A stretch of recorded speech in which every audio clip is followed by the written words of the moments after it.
Most of us don't feel broke because we're making terrible decisions. We feel broke because we don't know where our money is actually going. And when we actually start paying attention, you'll realize it's not random. It's going to the same places over and over again. In my last video, I talked about why you feel broke. This is a little bit different. This video is about where your money is actually going and why you don't seem to notice it. Number one, and I talk about this one so much, but it's so important and it happens so often, and that's the daily small spending. Your morning coffee, quick little snacks here and there, fast food when you happen to be out. All of these things seem like really insignificant small by themselves, but when you start to add them up over days, weeks, and months, that's when the damage really starts to show up. The big reason for this is we just don't really account for these types of purchases in our budget. We might budget for big things like our bills, mortgage payments, car payments, utilities. We even budget out our grocery trips for the week, but it's those small, sneaky little purchases that you're not accounting for that just start to have a really big impact. And there's science to back this up. This idea was first formalized actually by a man named Richard Thaler, who is a Nobel Prize winning author. And the idea is that people tend to separate their money into different categories or mental accounts rather than treating all of their dollars equally.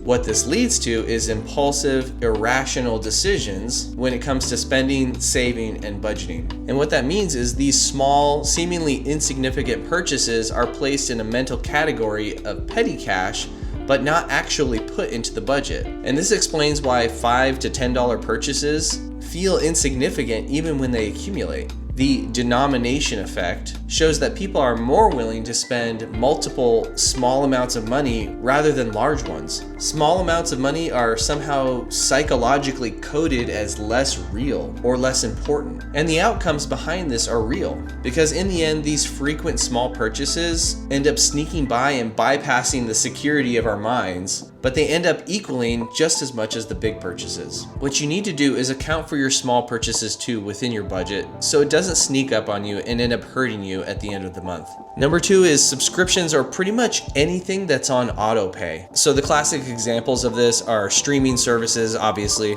but there are other sneaky ones too, like apps and memberships. Gym memberships are notorious for this, by the way. The why behind this is simply that when we're on a subscription, when we're on this reoccurring payment, it removes a lot of the pain of actually making the purchase or thinking about making the purchase, because we don't think about it at all most of the time. It's just on auto pay. When we start to become self-conscious about our budgets and really start to tamp down on them, spending actually triggers a negative response, aka the pain of buying. But again, a subscription, a membership, something that's reoccurring that we don't think about removes that pain from the process. As a matter of fact, studies consistently show lower perceived pain on something that we're not actively or consciously making the purchase on. And money leaving without our awareness is always going to be a bad thing. Dial in your subscriptions, dial in your memberships, make sure that all of them are absolutely necessary, and get rid of all the excess stuff. Number three, and I talk about this one a lot too, but convenience spending can really hurt us. When we start to purchase or buy out of convenience, and when convenience becomes the natural norm for us. Typically, when we buy for convenience, whether that be fast food, DoorDash, anything that we're doing that's removing steps in the process is typically going to cost more. And again, that's okay every once in a while, but when it starts to become the norm, that's when we really have to watch out. Number four is replacing instead of fixing. Now, I don't know about you, but I've purchased countless things that I just look at and I'm thinking, why did I even buy this? I've used it one time, 2 times, and then it just sits there on the shelf, the bookcase, the cabinet, the desk. It doesn't get used. Or have you ever been in this scenario where you have something a little bit older and it starts to lose its polish and shine, and you think, well, I think it's time to replace that. Every time we're considering a purchase, we really need to ask ourselves, how often am I going to actually use this item? Is it going to fit into some daily routine that I have? Because if we're going to make a purchase, it really has to justify it through the amount of time and the frequency of the use. On the flip side, maybe there's something that we use all the time, maybe even every single day, and maybe that item has lost a little bit of its shine. It's not working as well as it used to. Well, there's a couple of options here. We can either try to fix it, repair it, replace parts, or we can get rid of it and buy brand new all over again. I've used this example before, but we had this old vacuum that there were several times where I thought the vacuum had just broken down. It started to make weird noises. It didn't have the same suction that it used to. It seemingly was not working, and it just looked old at the same time. I thought about replacing it many times, but in the end, all it needed was just a quick cleanup or a filter replacement, or I needed to clean out the brush head. And this might seem simple and obvious to a lot of you, but you'd be surprised how many times we'll just opt for the easier replace and get something new as opposed to try to just fix something up that's already working. In the end, it's probably going to be easier for you to just try to fix the thing rather than just replace it outright. Number 5, and I think a lot of people have experienced this in their lives to some degree or another, but that's lifestyle creep.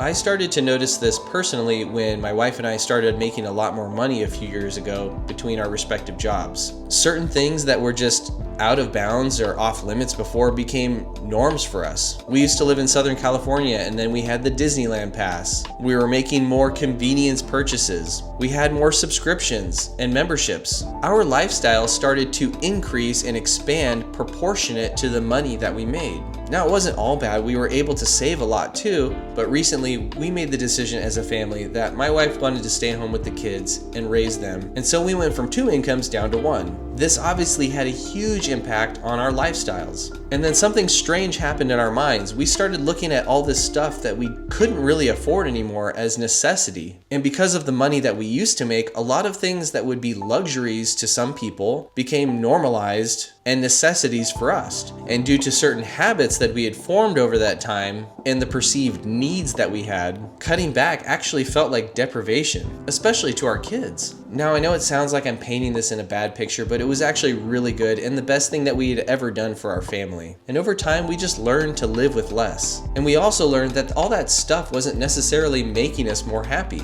There's actually something called the Easterlin paradox, which in short explains that even when income rises, happiness will eventually plateau. And we don't often realize this because we're just so wrapped up in the income, we're so wrapped up in the things and the possessions and the subscriptions and the lifestyle. But long-term research actually shows that as income rises, it starts to have significant diminishing returns on people's happiness. And so what does all this mean for you? Well, one, we have to be really careful about lifestyle creep in general.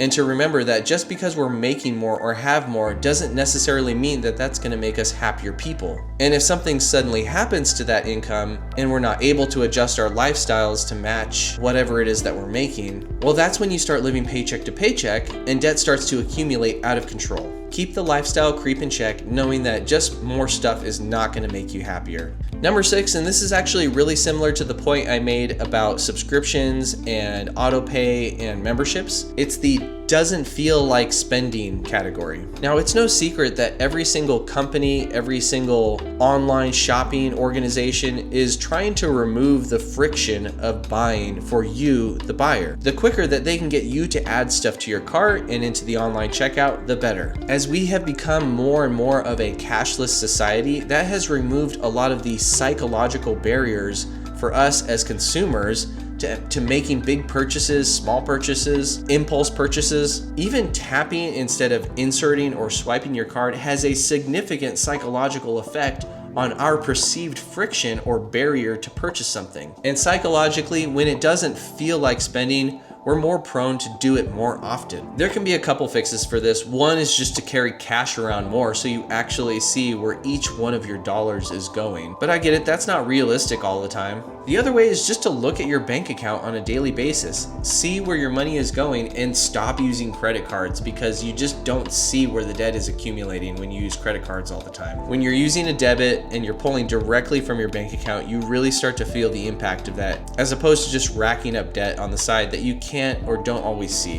And remember, just because it feels easier to purchase something doesn't mean it affects your bank account any less. Number 7, and this is the most important and it should be the most obvious, but for some reason, I don't know why, people just do not make a budget. No budget means no limits, no categories, no boundaries for your spending. And when there are no boundaries, we're just sort of shooting in the dark. We're just fudging the numbers in our head and hoping that it all comes out in the wash. And more often than not, when we're not accounting for where every single dollar is going, when we're not budgeting correctly and categorizing and properly putting money where it needs to go, spending just gets out of control. Whatever feels right in that moment is what we end up spending money on. And that's never going to do anybody any favors. See, what I realize and what I'm trying to help you realize is that it's not just one thing. It's not just one little purchase here or there. There are patterns and habits and lifestyle decisions that we're making on a daily basis that we sometimes don't even realize. There are systems in place being built, designed to try to get you to spend more money without even feeling the effects of it. And I'm not saying these companies are inherently malicious or bad. What we need as a society is just more people aware of how they're spending their money and where their money is actually going. Thank you guys so much again for watching. I really appreciate you. Please like, subscribe, and comment down below what sort of topics you want me to make a video on next. I'll talk to you guys in the next one. Bye.